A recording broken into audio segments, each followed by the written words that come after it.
By the time you understand the second chance is a trap, the whole school is locked inside the gym and bus 27 is missing. A police officer asks how a 13-year-old kid knew the route would fail, and every adult memory in your skull starts burning. The page does not say you saved anyone. It says the better future kills you at 30, unless you choose which mistake survives.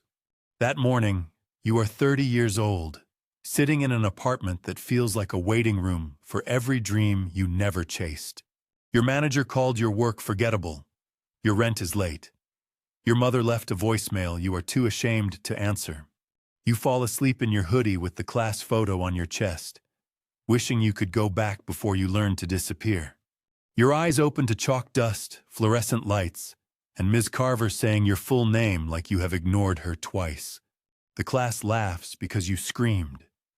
You look down and see skinny hands, bitten nails, and the same hoodie from 7th grade. You ask for the bathroom in a voice that cracks, and the sound of it nearly knocks you out of the chair. In the bathroom mirror, your adult fear is wearing your middle school face. No beard, no rent, no way out. The date on the hall calendar is October 14th, 2009, the day before the first lie you never stopped paying for. Jonah Reed finds you staring at it. He is 13 again, alive in a way your memories had almost sanded smooth. Maya Kim watches from her locker because Maya always noticed what everyone else missed. Trevor Blake notices too, for worse reasons. You test the world with one tiny memory. The trophy case light will flicker 3 times before the bell. It flickers exactly 3 times. Jonah laughs like it is magic. Maya does not laugh at all. Back in science, a red spiral notebook sits inside your desk. You never owned it in 7th grade. The first page is in your adult handwriting. Do not fix the first lie. Under it, the ink is still wet. At lunch, Jonah reminds you about tomorrow's pressure valve demo, the lab accident that made everyone believe you were harmless. In the old future, Trevor dared you to loosen the valve. You lied, Jonah took the blame, and your friendship never recovered. You decide the notebook is wrong. If one cowardly lie broke your life, one honest choice should repair it. You walk straight to Trevor and tell him exactly where he hides the stolen answer key after 4th period. Trevor's smirk collapses. For the first time in your old life, the bully looks afraid of you. The notebook burns cold in your backpack. In the margin, a new line appears.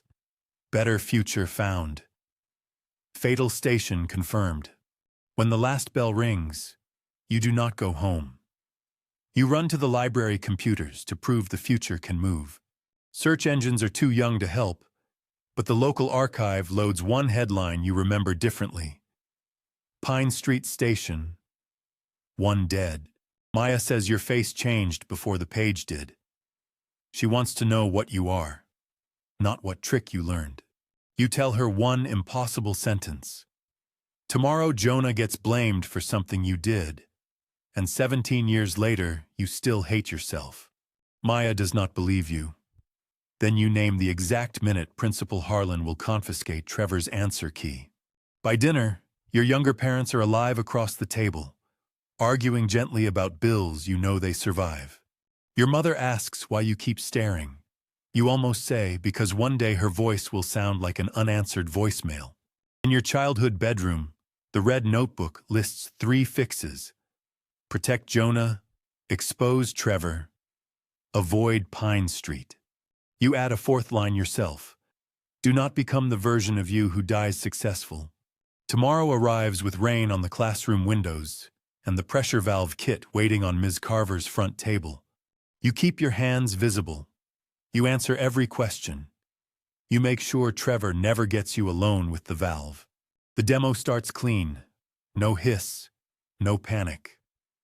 Jonah smiles at you, and a whole rotten decade loosens in your chest. Then Trevor raises his hand and says he saw you hiding a red notebook full of stolen answers. Ms. Carver takes the notebook before you can stop her. The page has already changed again.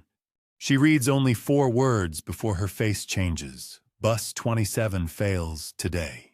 You beg her to keep Jonah off that bus.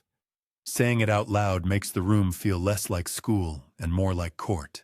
Ms. Carver cannot call a bus route dangerous because a child wrote it in a notebook.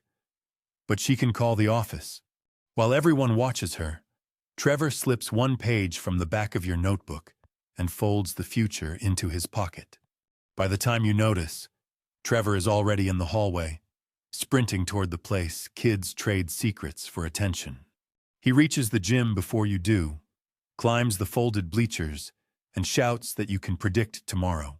Principal Harlan drags you both to the office. For adults, a prophecy is just a discipline problem with worse paperwork.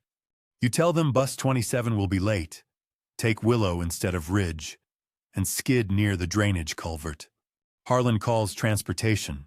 The dispatcher says bus 27 is already loading, and Willow is the backup route for flooded Ridge.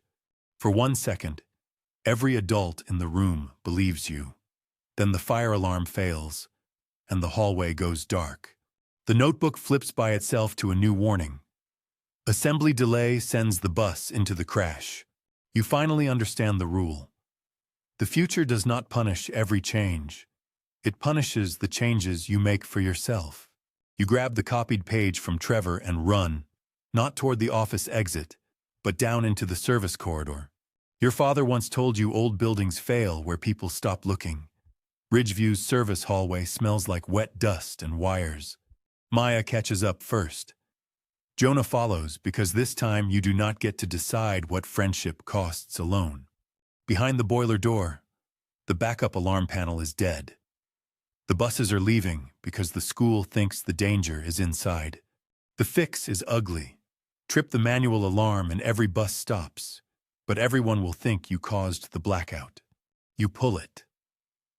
The school screams awake, and the perfect future you wanted tears like paper. Upstairs, chaos works. Teachers hold students. Drivers brake.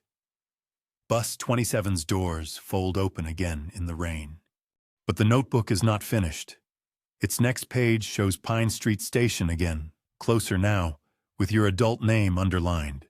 Trevor appears in the doorway holding his phone like a trophy. He recorded you pulling the alarm. He says the video makes him important. You understand him then. And that makes the choice worse. You could destroy him with future secrets. Instead, you give him the one thing that ruins your perfect timeline. The truth. You tell him he grows up rich in one future, lonely in both, because attention is not the same as being seen. Trevor deletes the video. Not because he forgives you, but because for once, someone described the future he feared. When Ms. Carver and Harlan reach you, you take the blame for the alarm without explaining the universe. Outside, Bus 27 never reaches Willow. The culvert floods empty, swallowing only rain. The future finally changes without hurting. Jonah remembers staying your friend. Maya remembers choosing science because someone trusted her. But your life does not become glamorous. The notebook shows a smaller apartment, older hands, and one answered call from your mother. That night, your father finds you awake and says broken things do not need perfect repair. They need honest hands. You want to ask if he will be proud of the man you become. Instead, you let him turn off the light. Sleep takes you like falling through a trap door. This time, you do not wish for a better life. You wish for the true one. You wake at 30 with sunlight on your face, a working smoke alarm overhead, and your mother's voicemail already playing. You answer before shame can stop you. Her first words are ordinary, and ordinary feels like being pulled from deep water. Jonah's message is next. He calls you brother, complains about the reunion, and says Maya still wants your weird notebook story. You laugh for the first time all week. Then you see the red spiral notebook on your desk. The first page is blank, except for tomorrow's date, and one sentence. Some mistakes are still alive. And when the notebook writes one more line by itself, your hands do not shake this time.